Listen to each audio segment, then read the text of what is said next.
Buongiorno, benvenuti nella cucina di Casa Pervellini. Siamo a Verona nel mio ristorante, che è una cucina all'interno della sala, e siamo in piazza San Zeno, forse una delle piazze più belle di Verona. La ricetta che ho scelto per oggi è la pasta e patate.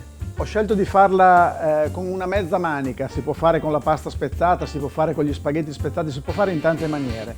Gli ingredienti di questa ricetta sono lo scalogno, pochissimo bacon, la patata, la pasta, useremo del buon brodo di gallina, pochissimo burro, un po' di olio extravergine d'oliva e pochissimo parmigiano. La finiremo con una grattata di pepe. I due ingredienti che andrò ad aggiungere per la mia maniera saranno le capesante appena scottate e qualche spuntone di spuma di mozzarella di bufala. Prendiamo lo scalogno, lo andiamo a pelare e prepariamo il fondo. Non abbiamo bisogno di tritarlo, lo andiamo solamente a tagliare finemente.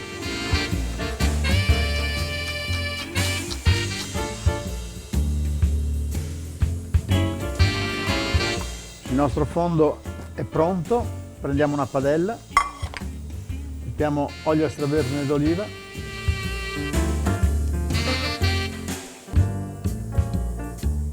e una volta pronta andiamo a preparare la patata. Per queste preparazioni normalmente usiamo sempre delle patate che non siano delle patate novelle, possibilmente delle patate che diano abbastanza amido per poi andare a legare la nostra pasta. Tutto quello che noi poi scarteremo andremo a riusarlo per fare o delle patate bollite schiacciate oppure dei purè. Lo andiamo a tagliare a dadi. La tagliamo leggermente più grossa perché poi in cottura sicuramente la patata si disidrata e avrà una forma più piccola della pasta che andremo a usare. Questa credo che ci basti e a questo punto andiamo sui fornelli. Abbiamo tostato per bene il nostro scalogno che diventa appena brunito. A questo punto aggiungiamo le patate. Le facciamo tostare finché diventeranno anche loro leggermente caramellate, poi aggiungeremo pochissimo bacon e andremo a bagnare con il nostro brodo. Nel frattempo andremo a cuocere per qualche minuto la pasta in acqua salata. La patata comincia a rilasciare il suo amido, comincia ad essere appena attaccata sul fondo. A questo punto aggiungo poco bacon. Abbiamo raggiunto una buona caramellizzazione, adesso andiamo a bagnare col brodo. In questo caso bagniamo abbondantemente, lasciamo cuocere all'incirca per 3-4 minuti.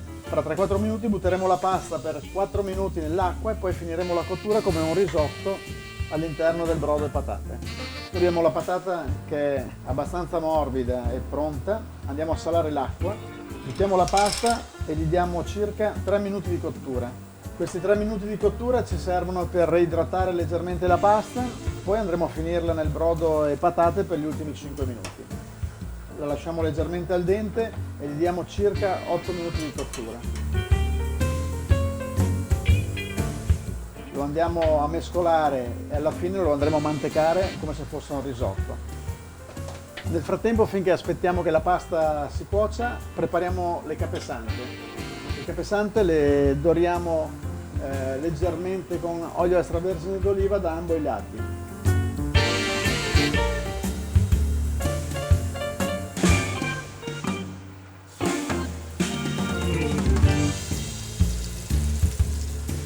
Le capesante devono essere dorate e devono essere leggermente rosa all'interno, per cui le facciamo dorare da ambo i lati, ma tenendole leggermente al punto.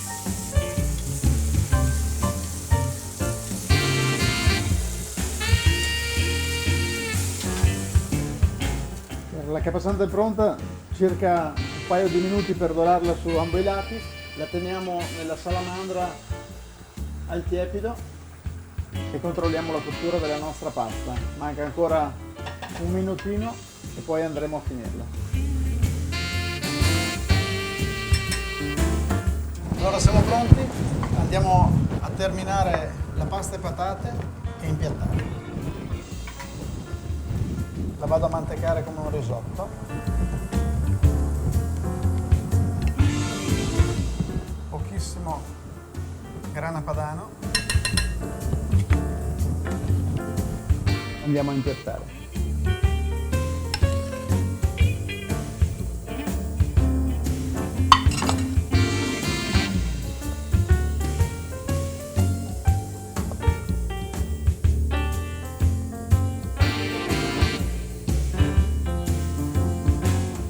Finite le capesante, la finiamo con un po' di pepe, pochissimo olio d'oliva.